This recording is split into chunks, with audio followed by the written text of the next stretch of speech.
दोस्तों, welcome to our educational platform. देखिए दोस्तों, आज हम स्टार्ट करने वाले हैं 12th क्लास का चैप्टर है द लास्ट लेसन।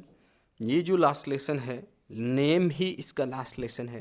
हाँ, तो देखिएगा दोस्तों, इसके बारे में हम पढ़ेंगे, लेकिन मैं बिफोर स्टार्ट करने से पहले मैं कुछ बातें आपको बताना चाहूँगा। देखिएगा दोस्तों, ये जो लेसन है हम पढ़ने वाले हैं आज, ये 12th क्लास में जो अभी जो बच्चे पढ़ रहे हैं, अभी जो एग्ज़ाम देंगे, जो अभी ड्यू टू कोरोना मतलब एग्ज़ाम जो है पोस्टपोन हुआ है, उन बच्चों के लिए भी बहुत मतलब इम्पोर्टेंट है, क्योंकि अभी जो है ये लेसन उसमें दिया गया है। बट जो और इसके अलावा जो नेक्स्ट जो 11th क्लास में जो भी बच्चे हैं जो प्रमोट होंगे, जो नेक्स्ट ईयर जाएंगे, और उनके लिए जो एनसीईआरटी की जो बुक्स अवेलेबल होगी, क्योंकि अभी जो सिलेबस चेंज हुआ है उसमें एनसीईआरटी की बुक्स आएगी, तो उसके लिए मतलब उस बुक का भी ये लेसन है। तो इसका मतलब नेक्स्ट जो पढ़ेंगे, नेक्स्ट ईयर जो 12th क्लास के एग्ज़ाम देंगे, वो बच्चे उन बच्चों के लिए भी है ये, और जो अभी पढ़ रहे हैं उन बच्चों के लिए भी है। जो लास्ट लेसन है, इसका नेम ही यही है। तो इसकी शुरुआत करते हैं। तो देखिएगा दोस्तों, ध्यान देंगे सभी students. About the last lesson about the author लिखा गया जो है किसके द्वारा है? अल्फोंस डाउट के द्वारा लिखा गया है। इनका जन्म जो हुआ था वो 1840 में हुआ था, और इनकी जो डेथ है, जो मृत्यु हुई, वो 1897 में हुई थी। तो देखिएगा दोस्तों, हम शुरुआत करते हैं इसकी। हाँ, शुरुआत करते हैं, स्टार्ट करेंगे। देखिएगा, वॉज ए फ्रेंच नॉवलिस्ट। जो ये अल्फोंस डाउट है, ये एक फ्रेंच नॉवलिस्ट है, शॉर्ट स्टोरी राइटर है। The last lesson is set in the days of Franco Prussian war. देखिएगा, ये जो फ्रेंको प्रुसियन वार हुआ था, यानी फ्रांस और प्रुसिया के बीच में जो वार हुआ था, उसके बारे में ये मतलब वहाँ से उन दिनों में जो घटनाएं घटी उनके बारे में लिखा गया है। In which France was defeated by the Persia led by Bismarck. देखिएगा, जो फ्रांस है उसको हरा दिया गया है पर्सिया के द्वारा, और इस पर्सिया को जो लीड करने वाला था वो बिस्मार्क था। Persia then consisted of what now are the nations of Germany, Poland and parts of Austria. जो जर्मनी और जो पोलैंड है वो ऑस्ट्रिया के पार्ट्स थे। In this story the French districts of Alsace and Lorraine have passed into the Prussian hands. देखिएगा दोस्तों, France का जो फील्ड था, उसके जो डिस्ट्रिक्ट थे वो अल्सास और जो लॉरेन जो था, ये जो दोनों जो ज़िले हैं ये पर्सिया के हाथों में चले गए। अब इस स्टोरी को पढ़कर हमें पता लगाना है कि ये जो स्टोरी है, ये जो स्कूलिंग जो लाइफ है उसके ऊपर क्या इफ़ेक्ट डालती है। चलो, तो इसको स्टार्ट करने से पहले हमें दे रखा है, notice these expressions in the text. Notice these expressions in the text, infer their meaning from the context. ये जो दिया गया है, इनका हमें मीनिंग फाइंड करना है, क्या मीनिंग है। तो देखिएगा दोस्तों, स्टार्ट करते हैं, ध्यान से पढ़ेंगे सभी बच्चे। जो भी वर्ड्स आपको हार्ड लगता है इसको नोट कर लेंगे साइड में।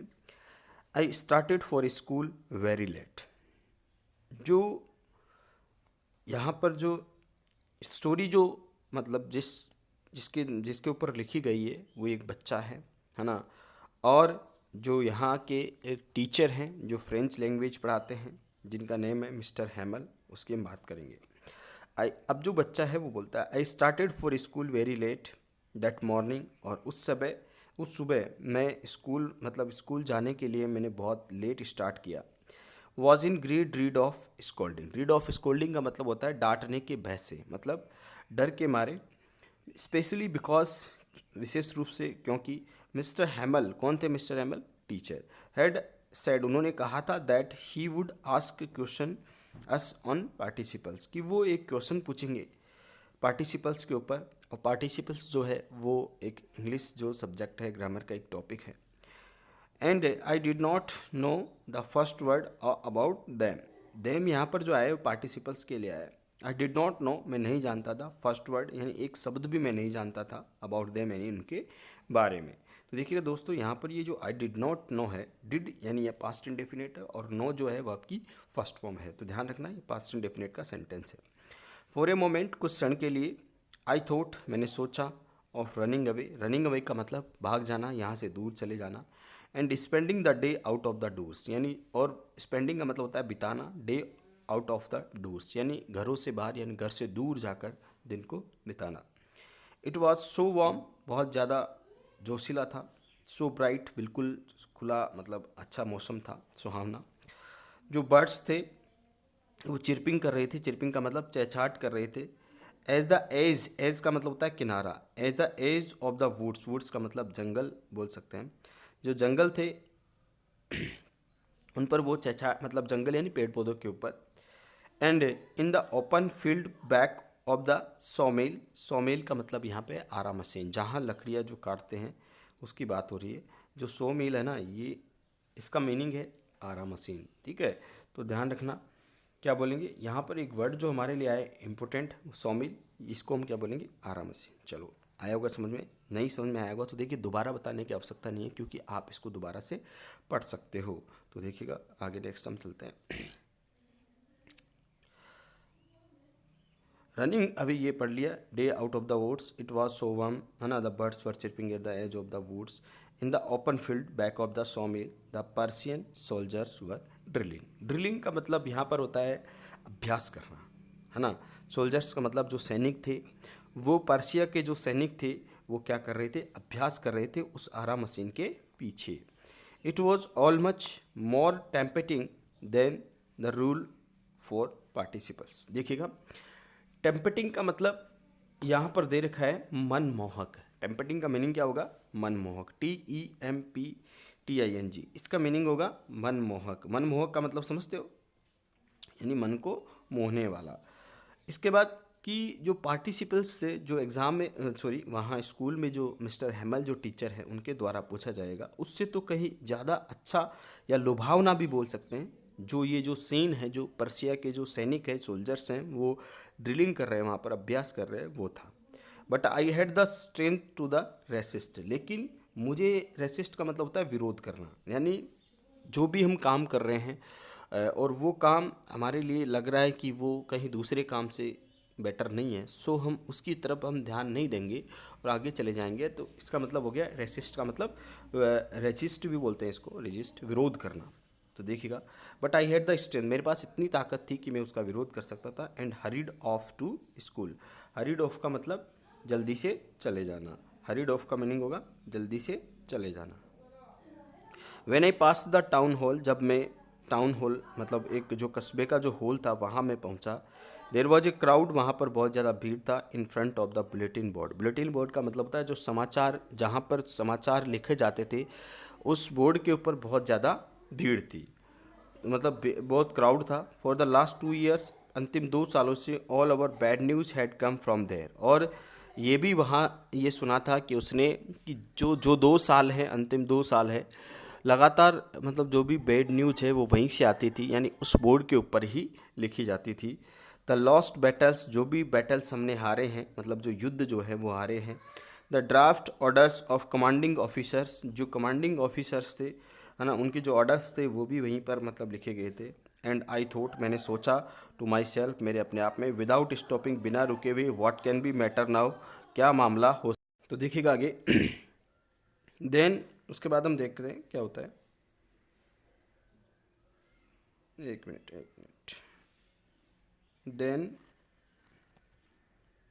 Then as I hurried by as past as I could go, कि जितना पास्ट में जा सकता था, है ना, जितना पास्ट में जा सकता था उतना मैं गया। The blacksmith Wachter who was there, Wachter नाम का एक मतलब लोहार था, ठीक है ना, वहाँ पर विथ हिज अप्रेंटिस, अप्रेंटिस का मतलब होता है प्रशिक्षु, यानी जो सीखने वाला जो होता है उसको बोलते हैं। रीडिंग द बुलेटिन, जो लिखा हुआ था बुलेटिन, यानी आप उस बोर्ड के ऊपर जो न्यूज़ थी, जो खबर थी वो लिखी हुई थी, उसको पढ़ रही थी। Called after me, called after, called यानी पुकारा, आफ्टर यानी पीछे से, मी यानी मेरे को। डोंट गो सो फास्ट, इतना फास्ट मत जाओ। बब, अब देखिएगा बब यहाँ पर लिखा गया है BUB, बब, जो ये वर्ड है ना, एक जिस लड़का या छोरा जो शब्द हम बोलते हैं ना, छोरा, तो उसके लिए आया है। You will get to your school in plenty of time, कि आप मतलब समय रहते हुए, है ना, समय रहते हुए आप स्कूल पहुंच जाओगे, इतना जल्दी मत करो, यानी ढेर सारा समय आपके पास है। I thought he was making fun of me, मुझे लगा कि वो मेरा मजाक कर रहा है, मजाक बना रहा है। And reached Mr Hamel's little garden all out of breath, यानी जितना साहस था, जितना मतलब तरीके से वो चल सकता था, हाँपता हुआ, ब्रेथ का मतलब हाँपता हुआ, हेमल के छोटे से बगीचे में वो पहुंच गया। अब देखिएगा, यूजुअली आमतौर पर व्हेन स्कूल बिगेन, जब भी स्कूल शुरू होती थी, देयर वॉज ए ग्रेट बसल, बसल का मतलब होगा कि भीड़ भाड़, धक्का मुक्की जिसको हम बोलते हैं, which could be heard out in the street, यानी गली के अंदर वो सुनाई देती थी। यानी जब कभी भी स्कूल ऐसे खुलती थी, चलती थी, स्कूल स्टार्ट रहती थी, उस समय ऐसी गली के अंदर आवाज़ सुनाई देती थी। इन द ओपनिंग, स्टार्टिंग में, एंड क्लोजिंग ऑफ डेस्क, यानी लोग जो है ना, जो स्टूडेंट्स थे, वो डेस्क को इधर उधर करते थे, तो उनकी जो आवाज़ें हैं वो आती थी।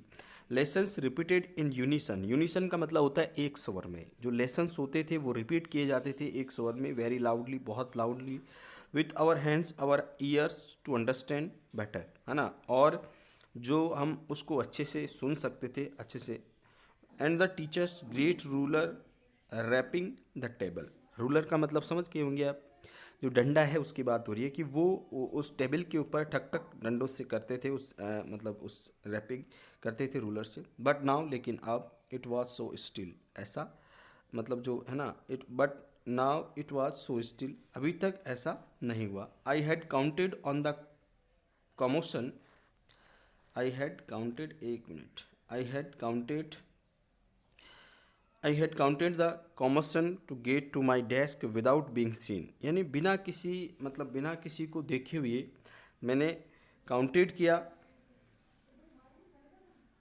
बट ऑफकोर्स निश्चित ही that day everything had to be as quiet as Sunday morning, लेकिन वहाँ पर सब कुछ उस प्रकार से शांत था जिस प्रकार से संडे जो होता है ना, संडे के दिन जो बिल्कुल मतलब शांत माहौल होता है, उस प्रकार से वहाँ पर वो माहौल था। उस तो देखिएगा, यहाँ हम बात कर रहे थे कि जो अफरा तफरी, कॉमोशन जो वर्ड है यहाँ पर जो लिखा हुआ है ना, कॉमोशन, ये जो है इसका मतलब है अफरा तफरी, यानी वो अफरा तफरी में वहाँ पर जाके बिना किसी मतलब बिना किसी कोई भी उसको देख नहीं रहा था, उस समय वो बैठ गया। That everything had to be as quiet as Sunday morning, जिस प्रकार से संडे मॉर्निंग होती है उस प्रकार से मतलब सब कुछ माहौल जो था वो शांत था। Through the Windows I saw my classmates already in their places, और मैंने विंडोज़ के माध्यम से देखा कि वहाँ पर मेरे जो क्लासमेट्स थे वो डेस्क के ऊपर बैठे हुए थे। तो देखिएगा एक बार बात करते हैं, ध्यान देंगे। I saw my classmates already there places, अपने अपने प्लेसेज पे थे। And Mr Hamel walking up down with his terrible iron ruler under his arm, यानी अपने हाथ में जो आयरन रूलर है, यानी जो डंडा जिसको हम बोलते हैं, स्टिक जो बोलते हैं, उसको लेते हुए वॉकिंग अप कर रहे थे, मतलब इधर उधर वो घूम रहे थे। I had to open the door, मुझे दरवाज़ा खोलना था। गो इन बिफोर एवरीबडी, और जिस प्रकार से जो लोग बैठे हुए थे उनके सामने मुझे जाना था। यू कैन इमेजिन, आप इमेजिन कर सकते हो, how I blessed and how I frightened I was, कि आप कल्पना कर सकते हो कि किस प्रकार से मैं डरा हुआ था, है ना। इमेजिन कर सकते हो आप, यानी किस प्रकार से मेरा जो शर्म, ब्लश का मतलब होता है शर्म से मुंह लाल होना, ठीक है ना। तो इस प्रकार से मैं कितना मैं शर्मा रहा होगा और कितना मैं डरा हुआ था, यू इमेजिन कर सकते हो। बट नथिंग हैपन, लेकिन ऐसा कुछ भी नहीं हुआ। But nothing happen, Mr Hamel saw me, Mr Hamel ने मुझे देखा एंड सेड वेरी काइंडली, और काइंडली कहा, गो टू योर प्लेस, अपने प्लेस पे जा सकते हो क्विकली लिटिल फ्रेंड। अब देखिएगा यहाँ पर उसका नेम अब आया है, जो बच्चा था, जो स्टूडेंट था, लिटिल फ्रेंड है उसका नेम, उसके बारे में पूरी स्टोरी है।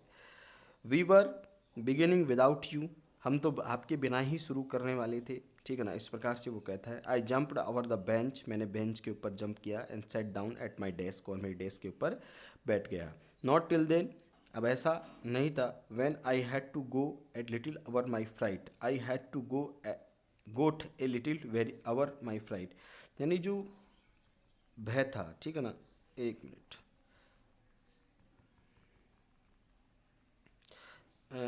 आई jumped over the bench and set down my desk, और मेरी डेस्क के ऊपर मैं बैठ गया जंपिंग करके, ठीक है। तो इसके बाद में not till then, sorry, not till then when I, एक मिनट देखो, when I had got a little very our my fright did I see that our teacher had on his beautiful green coat. और मेरी जो नज़र है, मेरी उस जो नज़र है उसकी तरफ गई कि जो मेरे टीचर थे वो एक मतलब ग्रीन जो कोट है वो पहन रखे थे, और उस ग्रीन कोट को देखा मैंने और जल्दी से मुझे लगा कि क्या हो गया, ठीक है ना, डरा हुआ था थोड़ा, अपने डर के ऊपर काबू किया मैंने और फिर मैंने उसकी तरफ देखा तो देखिएगा his frilled shirt and little black silk cap. देखिएगा हिज फ्रिल्ड का मतलब होता है झालरदार, फ्रिल्ड का मतलब क्या होगा, झालरदार। Shirt and little silk cap, silk की जो कैप थी वो मैंने देखी। कैप, एक मिनट, little black silk cap and embroidered का मतलब समझते हो आप क्या होता है? एम्ब्रॉयडर्ड का मतलब होता है जी जो कसीदाकारी की हुई होती है उसको बोलते हैं। That the never were except on inspection and prize days, यानी जब कोई भी इंस्पेक्शन वाले आते थे उस समय वो पहना करते थे, या कोई फंक्शन होता था उस समय पहना करते थे, और आज वो ड्रेस से पहन रखे हैं। Beside the whole school same to be so strange, और उसके अलावा सभी जो स्कूल मतलब पूरा स्कूल जो है इतना अजनबी नज़र आ रहा था। सोलेमन का मतलब बिल्कुल शांत दिख रहा था। But the things that surprise to me most was to see on the back benches that were always empty. सबसे बड़ी जो स्ट्रेंज करने वाली, सरप्राइज करने वाली जो बात थी वो थी कि जो बेंचेज थी वो हमेशा पीछे खाली रहती थी। The villagers people sitting quietly like ourselves, और गांव, और आज जो है वो गांव वाले जो लोग हैं वो भी पीछे बैठे हुए थे। Old Hauser with his 3 cornered hat, यानी जो 3 कॉर्नर वाली जो हैट होती थी वो हैट वो पहन रखे थे और वहाँ पर वो बैठे हुए थे। तो इस प्रकार से हम बात कर सकते हैं, बूढ़ा व्यक्ति था, ठीक है ना, वो बैठा हुआ था वहाँ पे। तो इसको मतलब थोड़ा सरप्राइज हुआ कि ये लोग क्यों बैठे हुए हैं यहाँ पे, ठीक है ना। तो इसके ऊपर हम बात करेंगे। फॉर्मर मेयर जो हैं वो भी बैठे हुए थे, द फॉर्मर पोस्ट मास्टर भी थे वहाँ पर। Several other besides everybody looked sad, और सभी लोग दुखी नज़र आ रहे थे। In the Hauser had brought an old primer, और जो ओल्ड मतलब जो बूढ़ा व्यक्ति है वो एक बाल पोथी जिसको बोलते हैं, ठीक है ना, जिसके ऊपर एक किताब होती है ना, वो लेकर आए थे वो। Thumbed at the edges and the held it open on his knees with his great spectacles lying across the pages, और मतलब जो चश्मा लगा रखा था उन्होंने और वो अपने उस बुक के बेस पलट रहे थे। While I was wondering about it all, और इसके बारे में मैं मतलब बिल्कुल वंडरिंग कर रहा था, मतलब बिल्कुल आश्चर्यचकित होकर मैं सोच रहा था कि हो क्या रहा है, विचार कर रहा था मैं, ठीक है ना। मिस्टर हैमल माउंटेड हिज चेयर, और मिस्टर जो हैमल थे वो चेयर के ऊपर बैठ गए। इन द सेम ग्रीव का मतलब था गंभीर, gentle tone which he had used to me, जिस प्रकार से वो कहा करते थे, माई चिल्ड्रन, मेरे बच्चों, this is the last lesson I shell give you, और उन्होंने कहा कि ये लास्ट लेसन है जो मैं आपको पढ़ाऊँगा, ठीक है ना। The order has come from Berlin to teach only German in the schools Alsace and Lorraine, की जो अल्सास और जो लॉरेन है ऑर्डर है, जर्मन जो लोग हैं उनका ऑर्डर है कि अल्सास जो लॉरेन है इसके अंदर क्या पढ़ाई जाएगी, द जर्मन पढ़ाई जाएगी, है ना। जो बर्लिन के जो लोग हैं वहाँ से एक ऑर्डर आया है कि जर्मन लैंग्वेज पढ़ाई जाएगी अल्सास और लॉरेन के अंदर। The new master camps tomorrow, और जो नए मास्टर है ना, नए टीचर जो हैं वो कल आएंगे। This is your last French lesson, I want to you be very attentive. देखिएगा कि ये आपके लिए जो लेसन है ना, this is your last French lesson, French जो लैंग्वेज है इसमें आपका एक ये लास्ट लेसन है ना। और आप चाहता हूँ, आई वॉन्ट, मैं चाहता हूँ you to be very attentive, कि आप एकाग्र रहे, एक मन से आप पढ़े, है ना।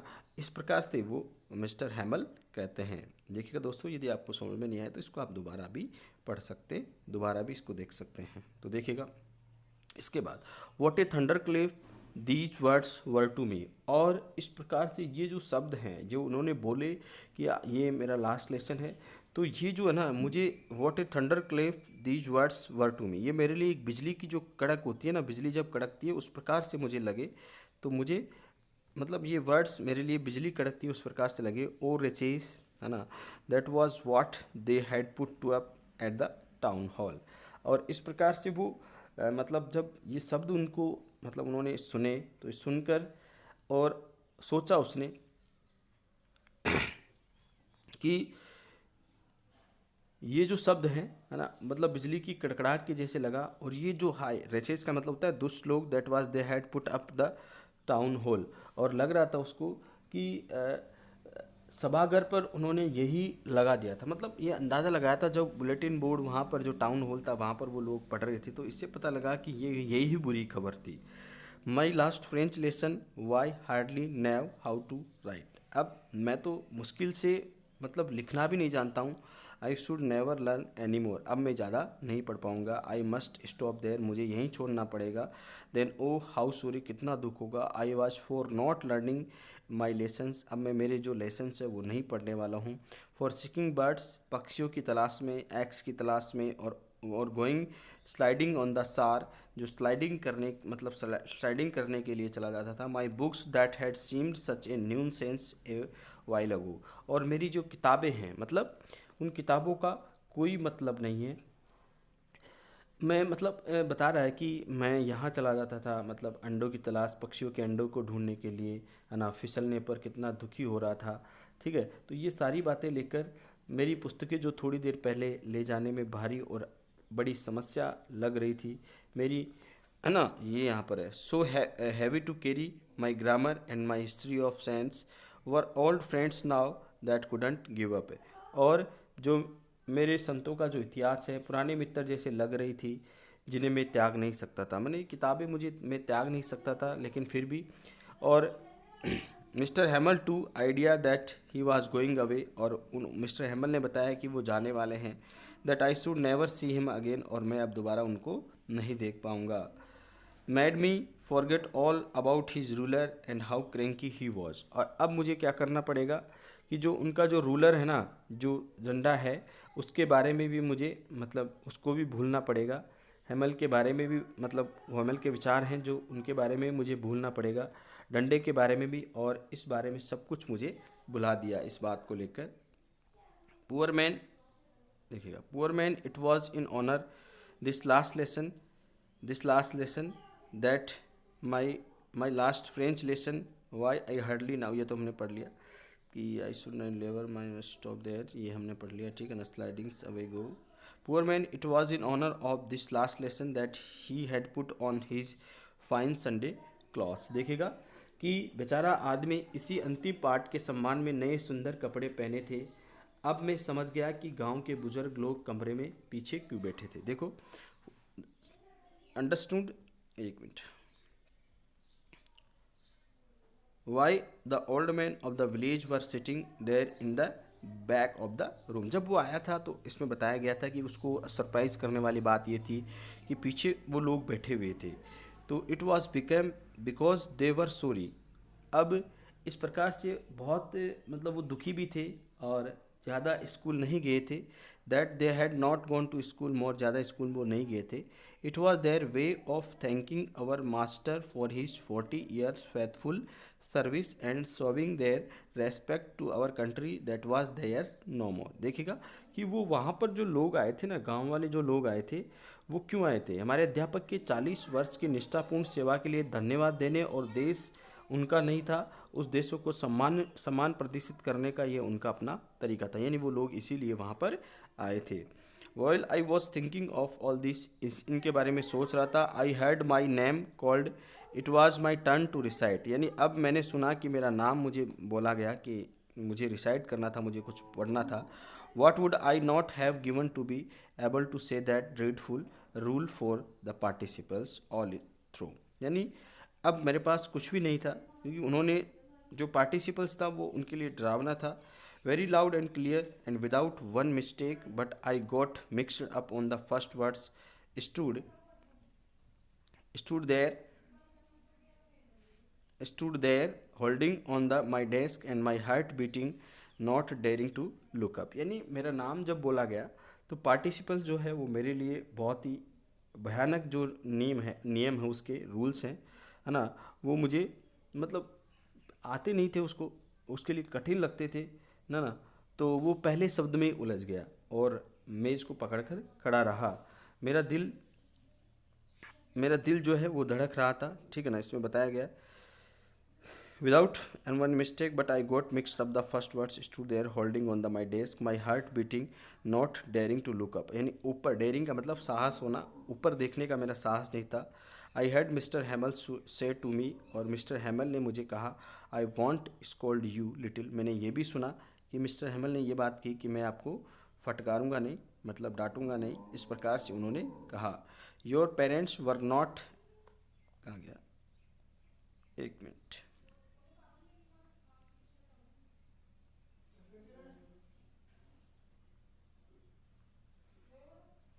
आई वॉन्ट स्कोल्ड यू, मतलब मैं आपको फटकारूंगा नहीं। Little French you must feel bad enough, यानी आपको ज़्यादा जो बैड हैं वो फील नहीं होना चाहिए। See how it is very every day we have said to ourselves, भाई I have plenty of time, है ना, I will learn it tomorrow, आप कहते थे कि मेरे पास खूब समय है, मैं टुमारो कल सीखूंगा। And now you see where we have come out, अब आप देख सकते हो कि हम कहाँ आ गए। That's the great trouble with Alsace, और ये अल्सास के बारे में बहुत बड़ी समस्या है। See puts off learning till tomorrow, और जो कल से सीखना बंद होगा। Now those fellows out there will have right to say you, how is it you pretendant to be Frenchman, और आप जो हैं वो फ्रेंचमैन जो होने का जो दावा करते थे।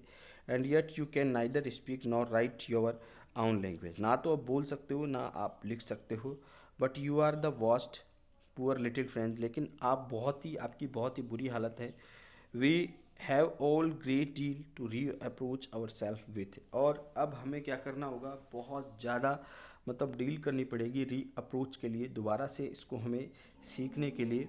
मतलब आपका जो प्रेटेंड है, जो दिखावा है, इसमें बताया था कि इसकी वजह से आपको बहुत बड़ी डील करनी पड़ेगी, ठीक है। यानी आपको री अप्रोच आवर सेल्व्स विथ, हम क्या करते थे, एक दूसरे के ऊपर मतलब ब्लेम करते थे वो चीज़ें। अब your parents were not anxious enough, अब जो आपके माता पिता है, have to learn they prefer to put you to work on the farm, ये हम कल पढ़ेंगे। अभी तक आज के लिए इतना ही काफ़ी है, यहाँ तक हमने पढ़ लिया। तो देखिएगा दोस्तों, इसमें कोई भी आपको दिक्कत हो तो आप हमें मैसेज कर सकते हैं, कमेंट कर सकते हैं, ठीक है। और हम कंटिन्यू इसको रखेंगे। देखिएगा दोस्तों, कंटिन्यू आप मतलब वीडियो को देखते रहिए। थैंक्स फॉर वॉचिंग, शेयर कीजिएगा, लाइक कीजिएगा, और यदि आपने अभी तक मेरे चैनल को सब्सक्राइब नहीं किया तो सब्सक्राइब कीजिएगा। थैंक यू, धन्यवाद।